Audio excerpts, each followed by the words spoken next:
Here at the Cazoo Tour Championship with Neil Robertson, he's just booked his place in Sunday's final with a stunning 10-3 win over Mark Selby. Fantastic performance. Just talk us through it, Neil.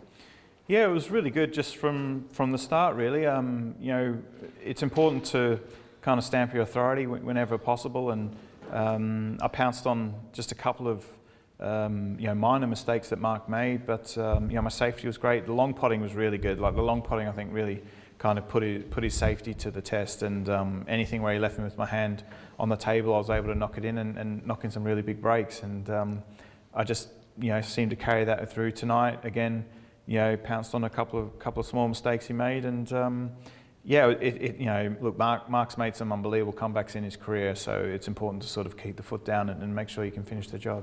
And you certainly did. You talk about stamping your authority. You took a 4-0 lead into the first mid-session interval.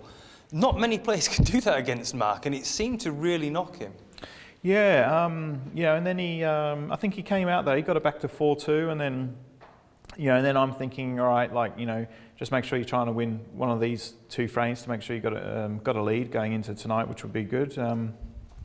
Bit of a bonus that I was able to win both of them actually, and then, you know, go in 6-2 with a nice bit of breathing space, and it allowed me to kind of continue in the positive mindset and know that if I, you know, keep doing what I've been doing, you know, all week really, that I was going to be able to have a good chance to go through.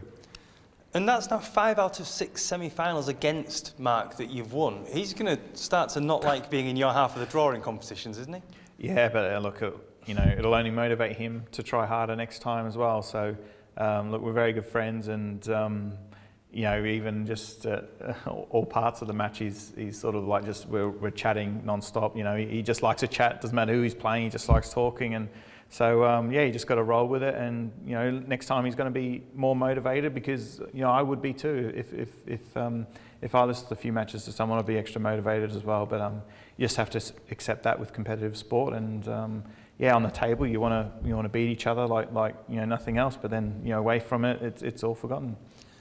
A lot's been made about the bits of time you've had off this season, and the break that you've taken to focus on, I think, this and the Crucible. The stats from the game tonight were phenomenal, and they show that your game is in a really, really good place at the moment. What's the key? What in that downtime you've had? Has it been family time, rest time, practice time? What's the secret? Yeah, everything. Yeah, family time, rest time. You know, Miller's been amazing. Where she's been getting up with Penelope most nights and you know, most mornings as well, which has been unbelievable. And it's just allowed me to completely rest, get to sleep, and you know, allow me to kind of, you know, put the time on the bike and just get, you know, physically in a good place, mentally in a good place. And you know, there's nothing worse than going to tournaments when you don't really want to play. But I've really wanted to play this week, you know, and that, I think that was the key, was to have a little bit of time off and just, you know, make sure I can prepare really well for the Players' Championship, for this event, which will carry on through for the World Championships. I'm sure it will. We've seen on social media here at Celtic Manor, you've been walking around the golf courses having a look. Yeah. They open tomorrow. Can we expect to see you thundering a few drives down the fairways? No, my dad won't let me, I'll tell you that. No, it's like the worst thing. You can just twinge something in your back or your neck.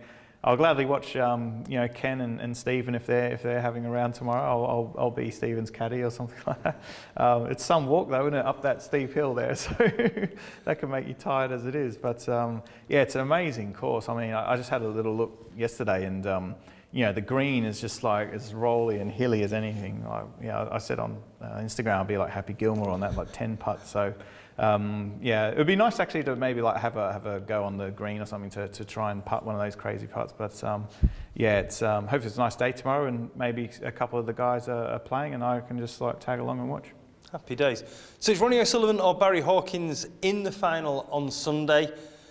Both very, very good players. Barry against Judd was absolutely phenomenal. We know what Ronnie's capable of. You had a classic against Ronnie in the final of this event in 2019. Do you have any preference on who you play on Sunday? No, not really. I mean, you know, it's always a blockbuster occasion whenever you played Ronnie. Yeah, you know, I remember that sort of spell he had a couple of years ago as well. I think he won like something like 5 out of 7 tournaments that he actually played in. So yeah, it was a classic match though. It was unbelievable. I think it was 13-11, and like I've had a couple of really good games with Barry as well over the longer distance matches. So you know, both players really good in the long distance format. Actually, it must be said. I think probably both players have been the most consistent performers in the World Championship over the last sort of 7 years. Barry's been a bit unlucky, lost a couple of close semis, and he lost the final to Ronnie where he played fantastically well. So either way, look, I just got to play the game on my terms, go out there and try my best and see what happens as always. Fantastic. Well played today and good luck for Sunday. Cheers, Phil. Cheers, Nick. Thanks.